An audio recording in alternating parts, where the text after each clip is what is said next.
Bonjour à tous, je change de main. Je suis ravi d'être parmi vous aujourd'hui pour vous parler donc de l'effet Dunning-Kruger. Je vais commencer par me présenter. Je m'appelle Aurélien Harris, je suis consultant UX et mentor aussi, et puis coach professionnel depuis à peu près 5 ans.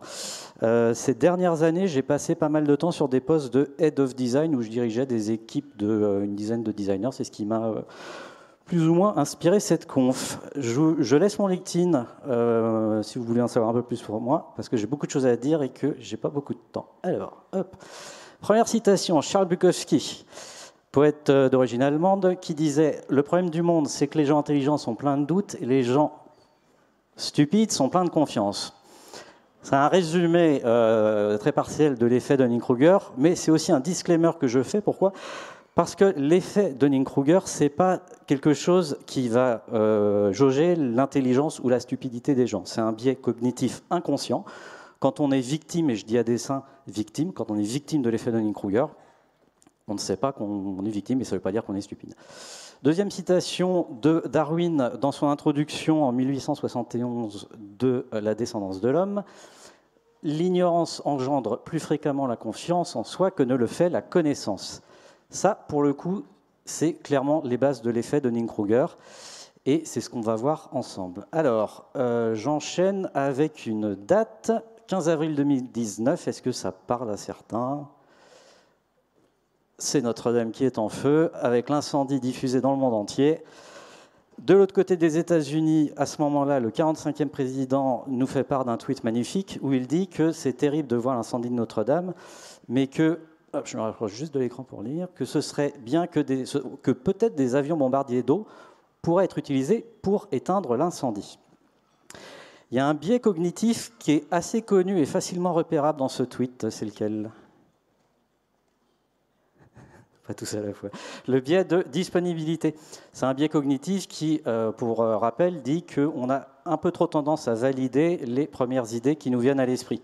Dans notre métier de designer, c'est un collègue qui va venir nous voir, qui nous dit que les clients ou les utilisateurs ne cliquent pas sur le bouton, donc il faut le grossir et le mettre plus en avant. Le biais de disponibilité, c'est, pour le dire autrement, une tendance qu'on a à trop valider nos intuitions. Et comme on les valide trop vite, on ne va pas voir des solutions alternatives qui nous permettraient d'affiner notre jugement. 2 heures après le tweet de Trump, la sécurité civile fait une réponse en anglais qui dit que tous les moyens sont mis en œuvre à l'exception des avions bombardiers d'eau, parce que s'ils étaient utilisés, ils pourraient entraîner l'effondrement de toute la structure de la cathédrale. Donc là, qu'est-ce qu'on a ? On a le retour finalement d'experts qui explique à Trump pourquoi son idée n'était pas très bonne. Ce qui est d'autant plus surprenant, c'est qu'il y a quand même derrière des internautes, des tweeters, qui se permettent de faire des propositions aux experts à la sécurité civile. Donc on pourrait, alors lui, je ne sais plus ce qu'il dit, mais c'est qu'on pourrait envoyer des hélicos, voilà. Alors, le temps qu'on passerait à essayer de montrer à ce Twitter, enfin cette personne qui tweet que l'idée, voilà, elle est un peu compliquée, c'est un peu la loi de Brandolini, quoi.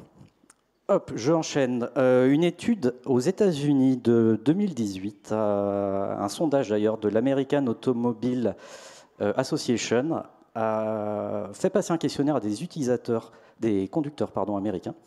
Les résultats étaient assez marrants. 8 conducteurs américains sur 10 pensent mieux conduire que la moyenne. Donc là, on se rend compte que, arithmétiquement parlant, ce n'est pas possible. Et donc, il y en a forcément 3 sur les 10 qui surestiment leurs compétences. Donc, c'est le principe même de l'effet Dunning-Kruger. Je vais rentrer vraiment dans le détail juste après. Mais en gros, c'est notre compétence réelle est différente de notre compétence perçue. Soit on pense qu'on est meilleur que ce qu'on est réellement, soit l'inverse. 6 janvier 1995, un homme de 44 ans qui s'appelle MacArthur Wheeler entre dans une banque à visage découvert et dévalise la banque. Il repart chez lui avec 5200 $, pas grand-chose. Le soir même, il est arrêté. Et ce que ne montre pas la photo, c'est que ce jeune homme, enfin 44 ans, c'est un jeune homme, il s'est enduit le visage de jus de citron.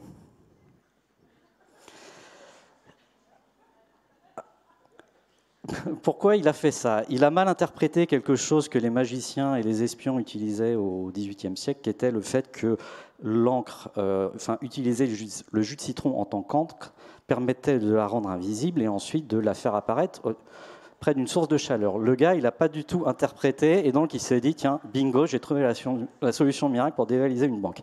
Il s'est fait arrêter évidemment le soir même et quand il a ouvert la porte à la police, il a dit, mais je ne comprends pas, je portais le jus de citron. Il est quand même passé devant un psy qui a conclu qu'il n'était pas fou, qu'il était juste un peu pas simplet, mais qu'il avait mal interprété le truc. À ce moment-là, il y a un article qui paraît, enfin c'est pas à ce moment-là, c'est un an après, il y a son procès, il y a un article qui sort aux États-Unis, écrit par Michael Flournoy dans la Gazette de Pittsburgh, parce que la banque était à Pittsburgh, et il y a un professeur de l'université de Cornell dans l'État de New York qui s'appelle David Dunning, qui lit cet article et qui se dit c'est incroyable, ce type-là, quand même, l'aplomb, il est sûr de son truc. Et ils ont eu beau lui expliquer que bah non, ça ne marchait pas, il a mis du temps un petit peu à comprendre.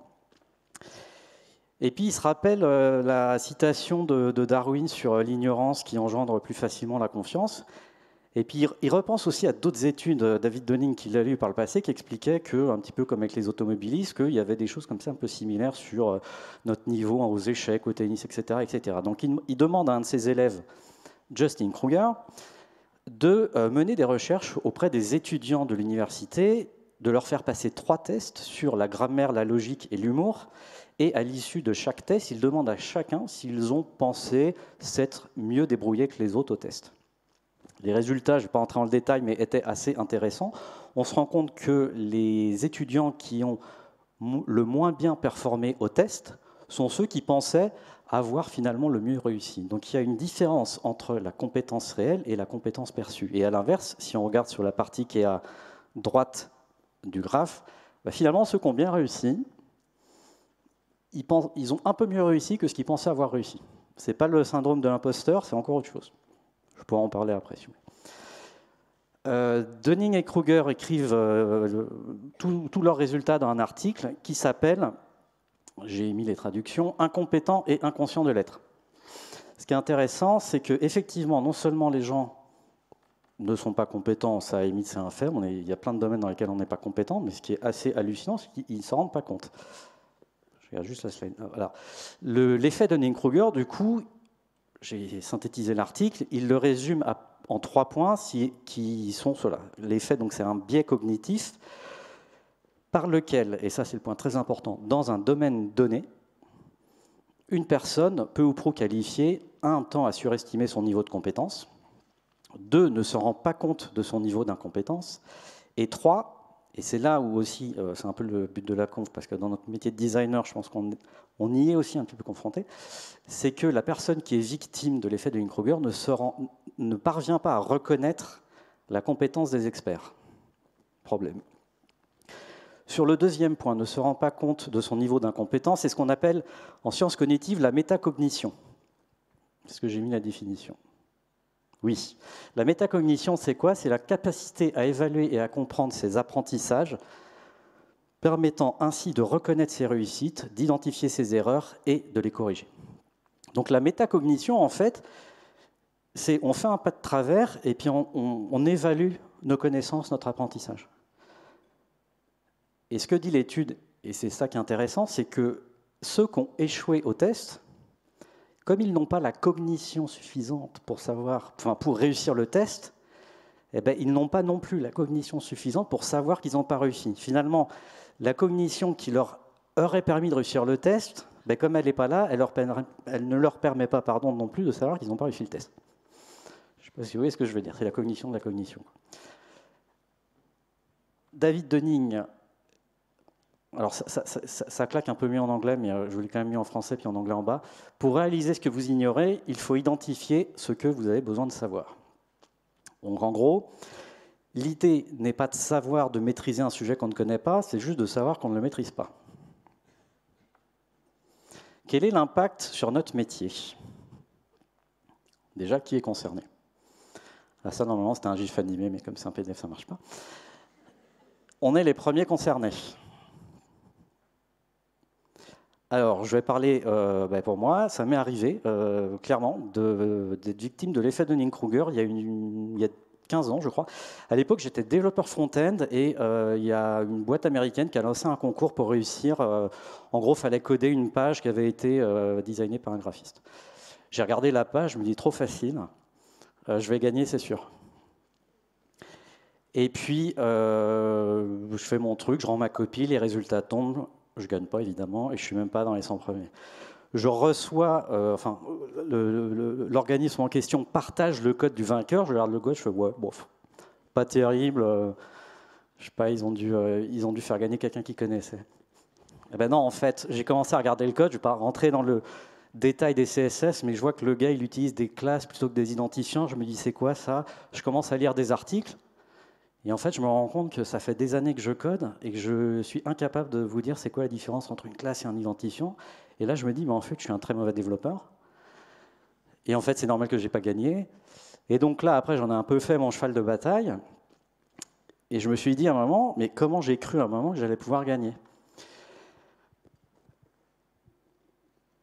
La solution de tout ça, comment moi je me suis rendu compte du truc, comment j'ai éveillé ma métacognition, c'est en me formant. C'est assez basique, mais finalement ça marche bien.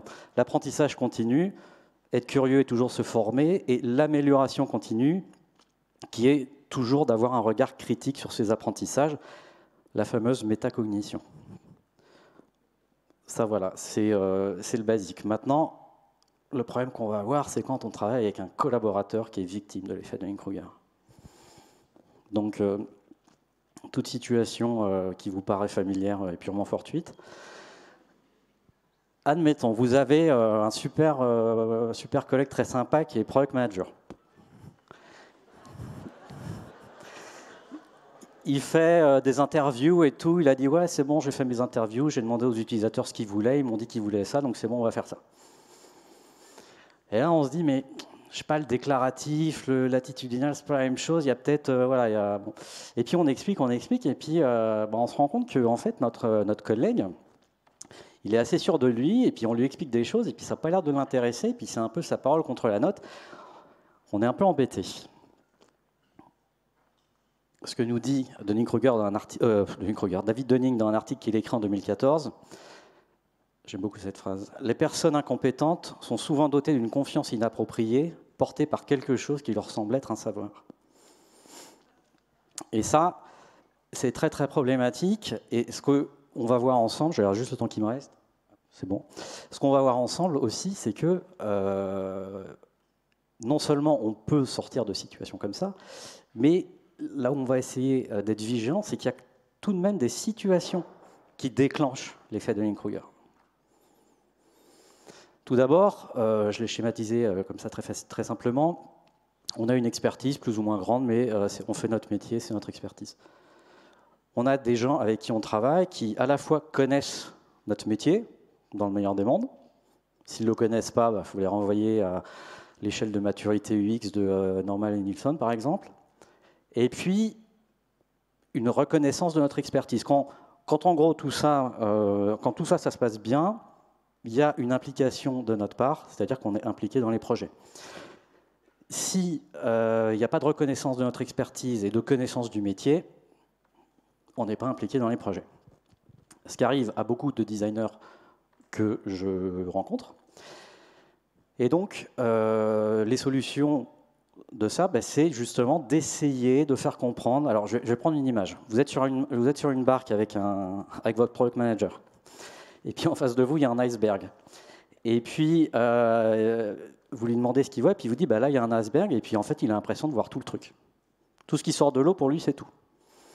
Et vous lui dites, non, en fait, sous l'eau, il y a quand même beaucoup plus. Et la raison pour laquelle tu arrives à voir des choses en dehors de l'eau, c'est qu'il y a beaucoup de choses sous l'eau qui permettent à l'iceberg de sortir un peu de l'eau.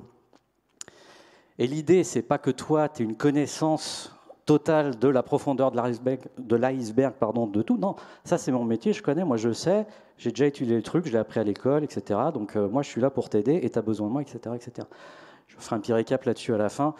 J'enchaîne avec le troisième cas de figure qui est diriger un collaborateur victime de l'effet Dunning-Kruger. J'ai eu le cas, quand j'étais Head of Design, il y a 1 an, où j'ai un gars dans mon équipe, il fait passer un test utilisateur, il lui dit « tu cliques là, tu cliques là, tu cliques là, après tu cliques là, ah ouais c'est bon, le test est réussi, on valide ». Je lui dis « mais t'es sûr que ton test là, tu lui as juste dit où il fallait cliquer, enfin c'est pas… » Et en fait, il ne comprenait pas, donc je lui dis « bon, alors, j'explique, et puis ça ne voulait pas, comme on dit ». Qu'est-ce qu'on fait dans ces cas-là? On prend sa casquette de mentor, et on est un manager sympa, et on propose des formations. En tant que manager, ce qui est ultra important, c'est évidemment de faire des feedbacks constamment. Et puis, en dernier point, on met en place une matrice de compétences UX qui n'a rien à voir avec les évaluations de 20 années et tous les trucs chiants des augmentations. Non, c'est pas du tout ça. C'est vraiment d'évaluer les compétences UX détaillées du collaborateur pour donner une vision en fait à long terme d'amélioration. Alors ça ressemble en gros à ça, moi celle que j'ai mise en place. C'est pas très beau, c'est de l'Excel, mais ça a le mérite d'être assez clair. Si vous voulez que je vous la partage, envoyez-moi un mail. Dernier point, il n'y a pas de recruteur dans la salle, mais c'est ultra important. C'est recruter un candidat victime de l'effet de Dunning-Kruger. Donc là, c'est compliqué parce que si on arrive dans une équipe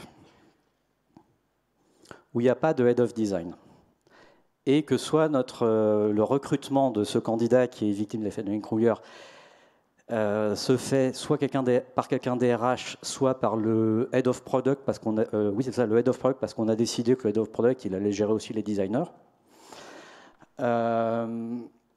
C'est compliqué parce que si on a un candidat surconfiant, on va se dire oh, c'est super, il envoie du lourd, il a l'air super compétent, super confiant, on va le recruter. Sauf qu'en fait, ça se trouve, ce candidat est très mauvais. Après, il ne sait pas qu'il est mauvais, hein. On ne juge pas. Le surconfiant, donc un peu foufou, et puis à côté, on peut avoir l'expert, et là, je ne vais pas vous remettre le graphe du début, mais on voyait que sur la fin, la partie de droite, dans l'étude de Dunning-Kruger, ceux qui avaient bien réussi au test sous-évaluent un peu leur réussite. Un expert, c'est quoi? C'est en gros, alors c'est pas un mot sacré, mais c'est quelqu'un qui a emmagasiné de l'expérience, du savoir, enfin c'est tout le monde dans cette salle en gros, avec plus ou moins d'années d'expérience. Et en fait, quand on nous pose une question, on réfléchit à la question, on ne donne pas une réponse tout de suite parce qu'on sait que derrière il y a des conséquences. Si vous vous intéressez au biais cognitif, on sait qu'en fait les choses ne sont jamais aussi simples qu'elles en ont l'air quand on fait passer un test utilisateur, etc., etc. Donc l'expert, lui, va être un peu plus prudent dans sa réponse. Il va demander au recruteur, est-ce qu'on a accès aux utilisateurs? Est-ce qu'il y a des process en place de recherche? Puis là, le Head of Product, il va dire, bon, lui, il pose beaucoup de questions, il a l'air un peu chiant. On va prendre le surconfiant, je pense que ça va être plus efficace, on va aller plus vite. Et puis, alors c'est arrivé quelques fois, j'ai lu pas mal d'articles pour préparer la conf où on explique que des collaborateurs débarquent dans des équipes où finalement ça se passe mal parce que ce collaborateur surconfiant, il va arriver dans une équipe où il y a des seniors, mais comme il est Dunning-Krugerisé, je viens d'inventer le terme, il ne va pas se rendre compte que les seniors peuvent lui apporter quelque chose. Comment on règle ça? C'est toujours la même chose, c'est en déclenchant la fameuse métacognition. Ça peut être une petite chose, mais en tout cas en prenant conscience qu'à un moment donné, qu'il y a des choses qu'on ne sait pas. Et après, ça fait effet boule de neige, comme moi, quand j'étais développeur front-end, et que sur un simple détail d'identifiant et classe, je me suis rendu compte qu'en fait, il y a beaucoup de choses que je ne connaissais pas. Ma préconisation pour ça, et c'est un truc que j'ai déjà fait, et honnêtement, je pense que c'est beaucoup plus efficace, c'est de recruter un consultant UX un peu senior pour aider à recruter. Pourquoi? Parce que déjà, il peut mettre en place un test, ce que je fais. Même quand j'étais dans le design, je mettais en place des tests. Je ne vais pas rentrer dans le débat, mais les portfolios, en général, je ne les regarde pas. Ce qui m'intéresse, c'est vraiment les tests utilisateurs. Enfin, les tests, pas les tests utilisateurs, les tests qui permettent de savoir justement le niveau du candidat sur, par exemple, une évaluation heuristique. Et puis, je continue. Petit récap. Je regarde juste l'heure. Ah, ça va, j'ai du temps. Petit récap, l'effet Dunning-Kruger. Donc, c'est un biais cognitif par lequel, dans un domaine donné, une personne peu ou prou qualifiée surestime son niveau de compétence, ne se rend pas compte de son niveau d'incompétence, la fameuse métacognition, et ne parvient pas à reconnaître la compétence des experts. Donc finalement, il m'a mis les trois d'un coup. Ok. Premièrement, pour nous-mêmes, il faut toujours continuer à apprendre et à se former. Ça, c'est inévitable. Je pense que beaucoup dans cette pièce, comme c'est d'ailleurs la raison pour laquelle on assiste à des confs, c'est qu'on est dans ce processus-là. Lecture d'articles, de podcasts, pardon, ce que vous voulez. Et ça, c'est extrêmement, extrêmement important. Ça permet aussi, si je le dis du côté des sciences cognitives, ça permet de garder notre métacognition toujours éveillée.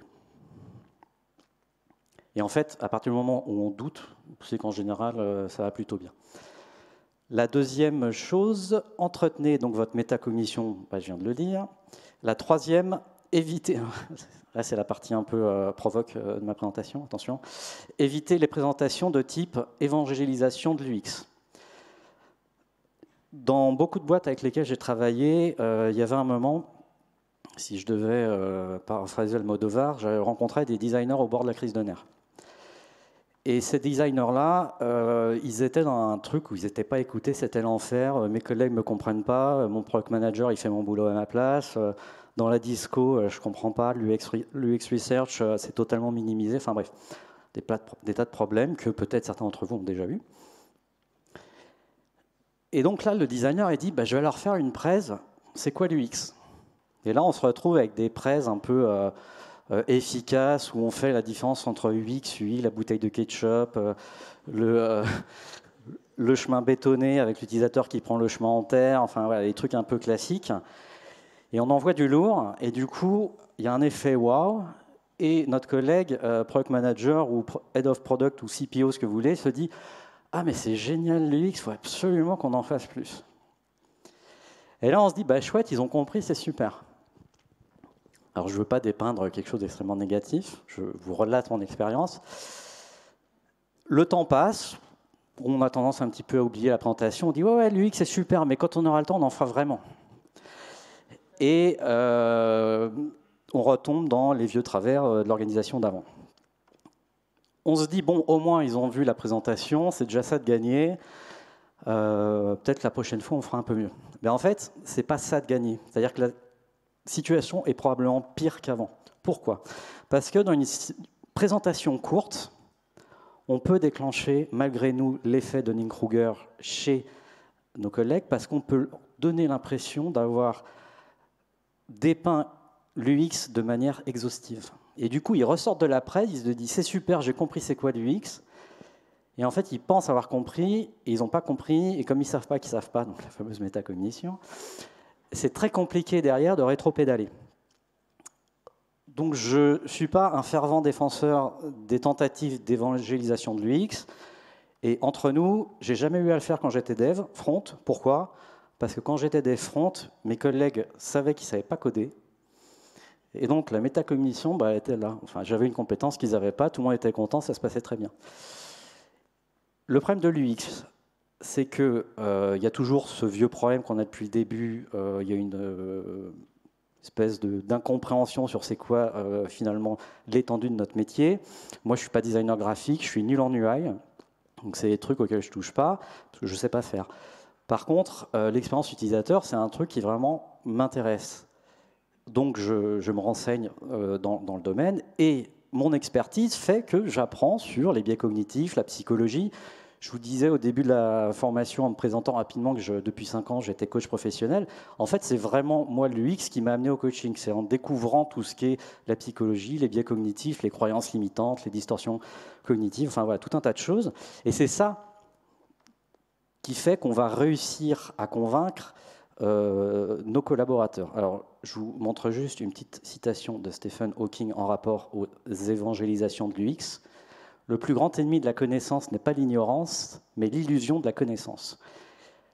C'est pour ça que voilà, les présentations courtes, pour moi, je ne suis pas fan. Et d'ailleurs, je vais mettre un pied dans le plat, Les formations courtes, d'une manière générale, c'est pareil, c'est un peu dangereux, parce qu'on peut sortir, même si elle s'appelle initiation, avec une impression d'exhaustivité, de complétion du sujet. Alors évidemment, ça va peut-être toucher une personne sur 10, l'effet de Dunning-Kruger. Mais il faut juste faire attention à ne pas, à travers, en donnant un petit peu comme ça cette carotte de « je vais te montrer c'est quoi, tu vas voir, c'est génial », que les gens repartent avec une impression de comprendre le sujet par cœur. Et à l'inverse, j'ai été pendant 2 ans coordinateur pédagogique à certification UX des Gobelins. C'est une formation qui dure 9 mois. Et ce qui est très marrant, et j'ai quelques élèves dans la salle, donc ils ne vont pas me contredire, enfin ils peuvent, ils repartaient au bout de 9 mois de formation avec beaucoup plus de questions et de doutes qu'ils n'avaient en y entrant. Et en fait, pour moi, c'est un signe ultra positif de quelqu'un qui a compris, en gros, c'était quoi notre métier, qui a compris la montagne de choses qu'il allait devoir apprendre. Et en fait, tous m'ont dit, enfin, la plupart m'ont dit, mais finalement, j'ai ma certif, je suis hyper content, je suis X dans ma boîte, mais je pense que je serai un bon UX dans 2 ans. Et ça, pour moi, une formation courte ne peut pas forcément vous le permettre, sauf si, bien sûr, vous continuez à lire, évidemment. Mais ça peut être voilà, un des effets qui permettent de savoir si l'effet de Dunning-Kruger est là ou pas. Dernière chose, valoriser votre expertise.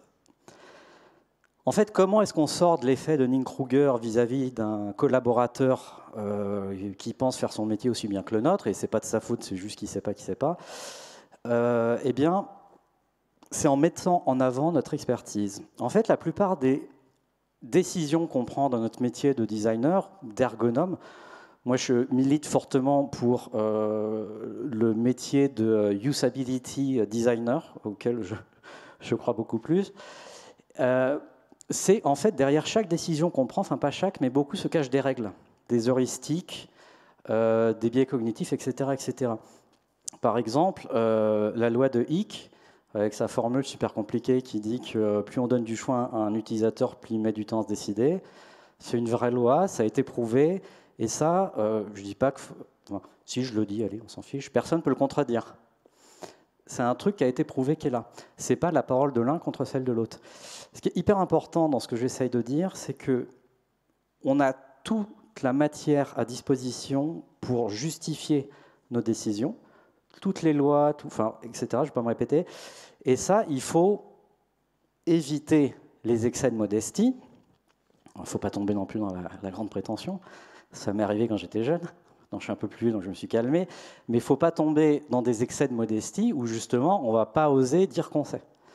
Surtout quand on a une équipe ultra pressée, faut aller vite, ou le quick win, c'est le meilleur truc qui existe au monde pour eux. Voilà, il faut éviter tout ça et puis dire simplement que mon expertise, elle est là pour améliorer le produit et ça ne va pas faire retarder le produit. Et ça, c'est très compliqué à faire comprendre. Donc voilà un petit peu ce que je voulais vous présenter aujourd'hui par rapport à l'effet Dunning-Kruger. Et je crois que je suis pile dans les temps. J'ai même un tout petit peu d'avance. Donc si vous avez des questions, je serai ravi d'y répondre.